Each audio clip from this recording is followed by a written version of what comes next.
UP का मुरादाबाद ज़िला, यहाँ पे ठाकुर द्वारा एक कोतवाली है। वहाँ पर एक मंदिर के पास लगते हुए मंदिर के पास सड़क गुजरती है। उस सड़क के आसपास जंगल झाड़ियाँ भी हैं। उसी जंगल झाड़ियों में से भयंकर बदबू आने लगी एक रोज़।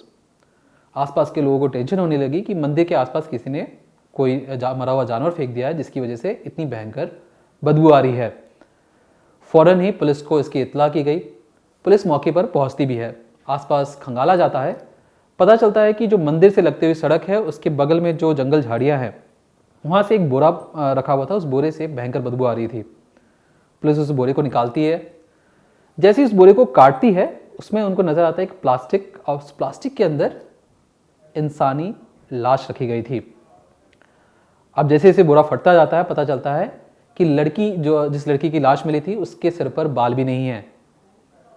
उसने सिर्फ पैजामा पहन रखा है, उसके ऊपर वाले हिस्से में कोई कपड़ा नहीं है। और जिस तरीके से बोरे में रखने से पहले प्लास्टिक में उसकी लाश को ठूस के रखा गया और प्लस हाथ पैर बांध दिए गए, तो कहीं ना कहीं ये क्रूरता दिखाता था कि किसी ने भी इसकी हत्या की है, उसने कोई गुंजाइश बची नहीं रहने दी कि इसकी लाश की शिनाख्त हो सके। अब जैसी ये लाश मिली तो पुलिस भी फौरन हरकत में आई।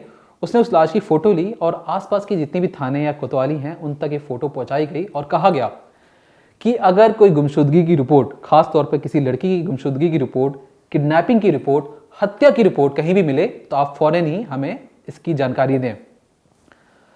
पुलिस का निशाना लगा भी और वहां से, जहां लाश मिली थी, वहां से 50 किलोमीटर दूर एक थाने में रिपोर्ट लिखवाई गई कि उनकी एक बेटी है जो गुमशुदा है। और लिखवाने वाली कौन थी? तो वो उन बेटी की माँ थी। पता चला कि उस लड़की का नाम रुखसार है। उम्र है उसकी 30 साल। अब उसकी फ़ोटो और जो लाश की जो फ़ोटो है, दोनों को मिलाया गया तो पता चला कि ये दोनों एक ही हैं। लेकिन पुलिस की समझ से परे था कि लड़की 50 किलोमीटर दूर वहाँ तक कैसे पहुँची, और ख़ासतौर पर उसकी लाश को ऐसे कौन बांध कर जंगल झाड़ियों में फेंक सकता है। पुलिस ने कुंडली और खंगालनी शुरू की। पता चला कि जो उसका हस्बैंड है, जिसकी मौत हुई रुखसार की, जो उसका हस्बैंड है उसका नाम है अनवर। आज से 9 साल पहले इन दोनों की शादी हो चुकी थी। शादी से 3 बच्चे भी थे। पुलिस ने सोचा कि क्यों ना ससुराल वालों की कुंडली खंगाली जाए, पता लगाया जाए कि कहीं ससुराल वालों से इस लड़की के कोई अनबन की खबर तो नहीं है सामने, या हो सकता है कि ससुराल वालों ने ही इसकी हत्या करवाई हो। पुलिस पूरी इन्वेस्टिगेशन करती है, आसपास के लोगों से पूछताछ करती है, यहाँ तक कि जितने भी दुकानदार हैं सबसे पूछताछ करती है। पता चलता है कि हाँ, दोनों शादीशुदा हैं। बेकरी की दुकान भी है अनवर की। अनवर केक और ब्रेड, जितनी भी चीज़ें होती है, उसकी खुद की दुकान है और अच्छी खासी कमाई भी चल रही है। और अनवर का एक भाई भी है, दानिश। हुआ यूं कि पड़ोसियों ने बताया कि अनवर और जो उनकी बीवी है, इनके बीच में अक्सर झगड़ा हुआ करता था, और इसी के चलते कई बार उनके जो झगड़े की जो खबर है आसपास के लोगों तक पहुंच भी चुकी थी। पुलिस ने सोचा कि जब ये जो चीज़ें हैं, हो ना हो, पति शक के घेरे में मेन बिंदु पर था। पुलिस ने पति अनवर को पूछताछ के लिए पुलिस स्टेशन बुलाया। अब पुलिसिया पूछताछ किस तरीके से हुई? पहले तो गुमराह करता रहा अनवर, लेकिन पुलिसिया जांच में या पुलिसिया तरीके से उसने फ़ौरन ही अपना जुर्म कबूल किया और कहा कि हाँ, मैंने ही रुखसार को मारा है। जो वजह वो उसने बताई, वो भी आप ध्यान से सुनिए। उसने ये कहा कि 4 दिसंबर या कहें 5 दिसंबर की सुबह के तड़के 2 या 3 बजे, जब उनके बीच में आपस में रिलेशन बन रहा था, तो अनवर और रुखसार ठीक ठाक थे। एक बार उनके बीच में संबंध बन चुके थे।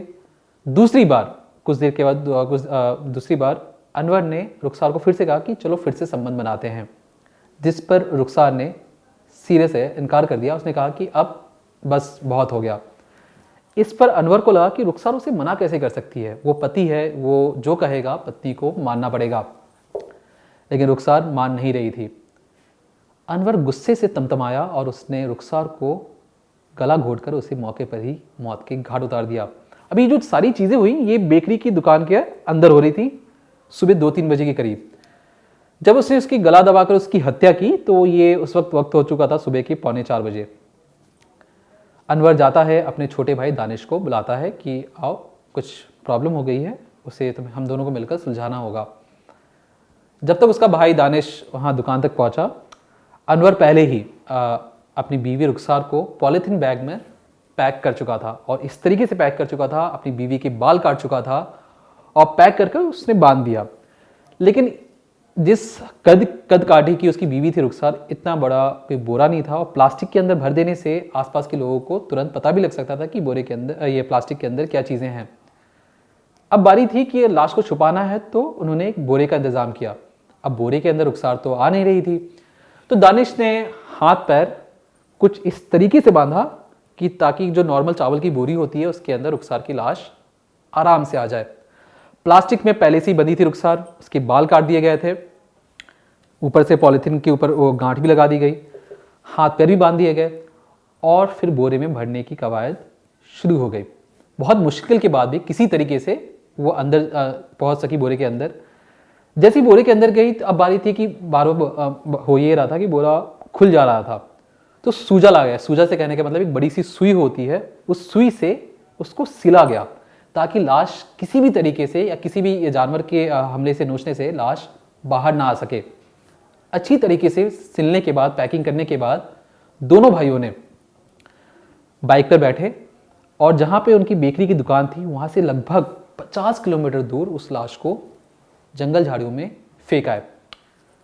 अनवर का कहना था कि उनका मकसद ये था कि अगर पुलिस, अगर कोई गुमशुदा हो या कहीं भाग जाए तो पुलिस आसपास के इलाकों में छानबीन करेगी, वहाँ से 50 किलोमीटर दूर जाकर छानबीन नहीं करेगी। और हो सकता है जब तक उसकी लाश मिले या जब तक रुखसार की लाश मिले तो उसके चेहरे सड़ चुके होंगे, उसकी लाश सड़गल गई होगी, तो शिनाख्त कर पाना बहुत ज़्यादा मुश्किल हो जाएगा। और दूसरा उसने ये कारण और बताया कि जो उसकी बीवी है, उसने और उसके साले ने, यानी अनवर के साले ने और क्या कहे रुखसार के भाई ने, दोनों ने मिलकर एक रोज़ अनवर की बेइज्जती भी की थी उसके परिवार वालों के सामने। उसी दिन अनवर ने सोच लिया था कि कभी भी मौका मिले तो वो रुखसार को रास्ते से हटा देगा, उसे मौत के घाट उतार देगा।